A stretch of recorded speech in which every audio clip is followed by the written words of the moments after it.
I like to say Barak Yahweh, Barak Yahweh Shah, Barak Yahweh, Barak Yahweh Shah, Bahashem, Rakak Wadash. Number one, the apostles and elders of GMS. And salutations to you brothers out there that's doing this work in truth and sincerity.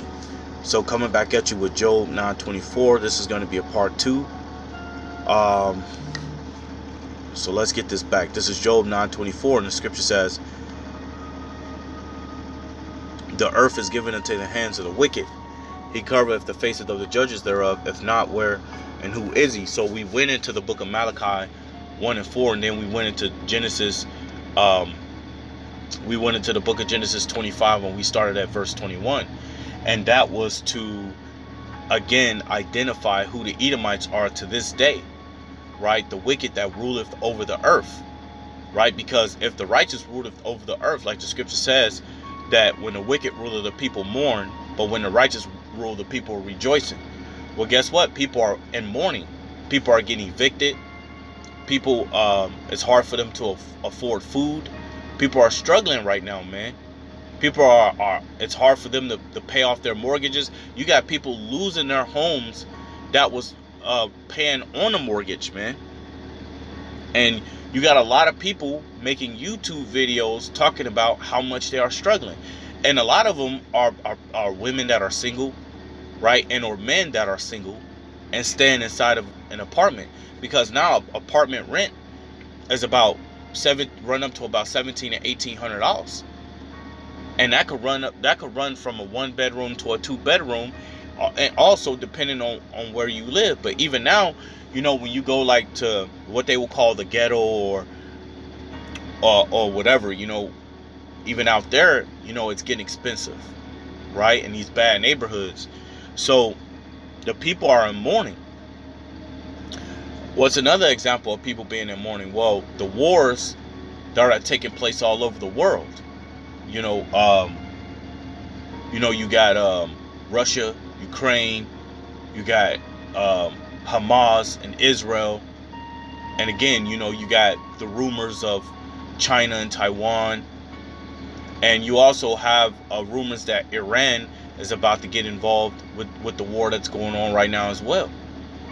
So people are in mourning because, look, their children are dying, their mothers are dying, their grandmas are dying.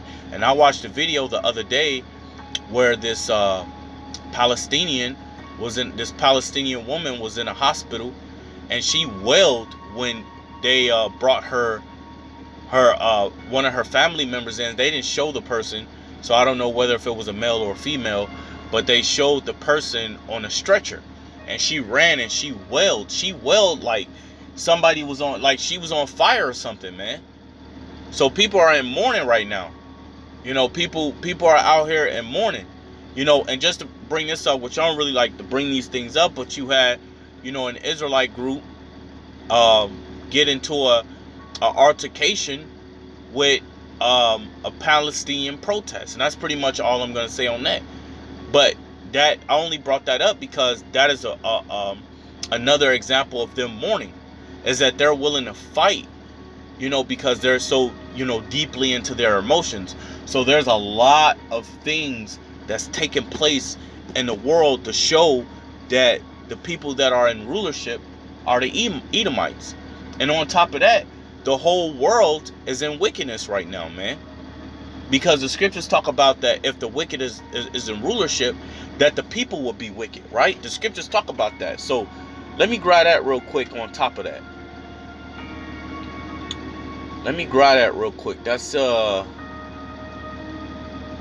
That's the book of Sirach.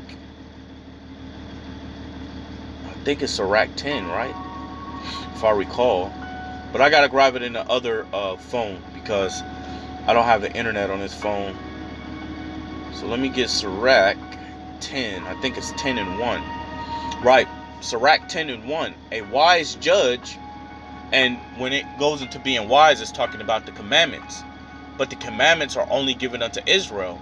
So the judges, or what you people would call the wise judges, your politicians, your government, your Congress, your presidents, or whatever, what you people would deem wise judges aren't wise judges at all.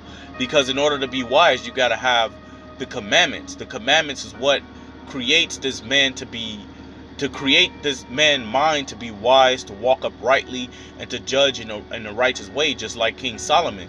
But if the law, statutes, commandments were given unto the Israelites, then your so-called wise judges won't be wise at all.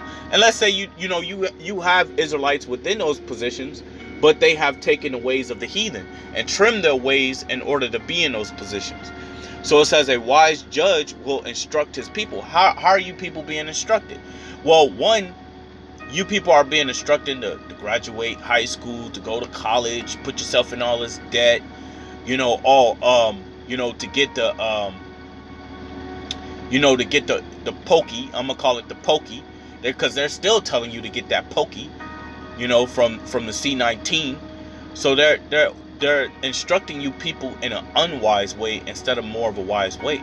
I remember I think it was Trump who said, it's better for you not to get the pokey because your immunity system can build an immunity for that pokey. So he actually told you not to do it, but you people are still doing it because you're listening to people you deem that are wise, which will be, Dr. Fauci and all the rest of them, right? But I don't want them to snatch my video down for some medical misinformation. But that's all I want to say on that. I'm not going to get into too much detail on that situation. But they're just pretty much talking about the wise and unwise. It ain't talking about, the medications or anything like that, right? It says, Sirach 10 and 1, a wise judge will instruct his people, and the government of a prudent man is well ordered. As the judge of the people is himself, so are his officers. And what matter of men the ruler of the city is, such are all they that dwell therein. And right now, man, you people don't have good rulers.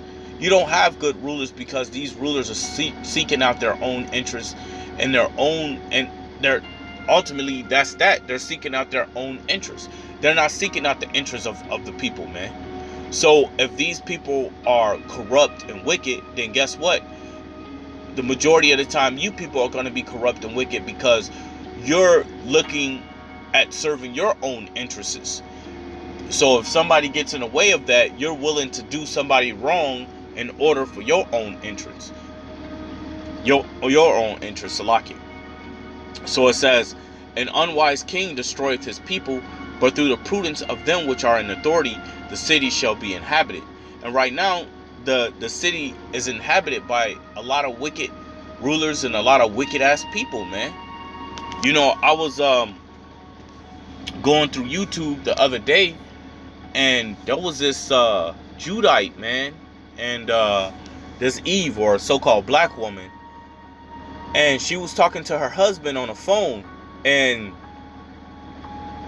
she told her husband, I guess she found something in his phone she didn't like, and she ended up telling her husband that she was going to work, and then to find out she was with another dude. And then she told the dude, because the dude was recording it and she didn't know, but she told him to blow her back out, take her to his house and blow her back out, man. Adultery, which is a sin unto death. Well, what if he was cheating on his wife? A man is allowed to have multiple women. There's laws on it. You had men who was chosen out of other nations. You have men that was chosen to come from out of other nations, and they had multiple wives. Look at Abraham. Abraham had multiple wives. He had a wife and a concubine. A concubine is only a lesser wife. That's it, but she's still a wife. Or when you look at Jacob. Jacob had like 4 wives. You look at King Saul, King David. The Lord gave King Saul wives after the death of King Saul. He gave King Saul wives to King David. The scriptures tell you that, and I believe that's I want to say 2 Samuel the 12th chapter. Is either 1st or 2 Samuel the 12th chapter. He said, for I have given you your master's wives and possessions, to roughly paraphrase it. So it's not wrong for a man to have multiple women, but it is wrong for a woman to have multiple men. And this is what you're seeing in the world, man. You're seeing a lot of wickedness going on in the world because people are governed by the wicked. There's no laws in America on. That's why Paul said. That's why Paul said unto Israel. I believe that was in Corinth or in Rome. I think it was in Rome. I have to go back into it. But he told them. He said, "For ye are not under the law." Now, what he meant by that is because in Rome they weren't governed under the laws in Rome. Just like in America, you're not governed under the laws of Salakia. In America, you're governed under the laws of America, but you're not governed under the laws of the Most High. But so does that mean that you still break the laws? No, because the Lord said, the Lord said, any land that thou was going to dwell in, keep my law, statutes, and commandments. That's proven in the book of Daniel. They still kept the law, statutes, commandments of the Most High in captivity under the king Nebuchadnezzar. So there's no excuse to keep the law. But other than that, I'm going to end it from there and say Barak Te Yahweh, Barak Te Yahweh Shah, Barak Te Yahweh, Barak Te Yahweh Shah, Bahashem Rakak Wadash, the ones, the apostles and elders of GMS, and salutations to you brothers out there that's doing this work in truth and sincerity. I'm going to say Shalom.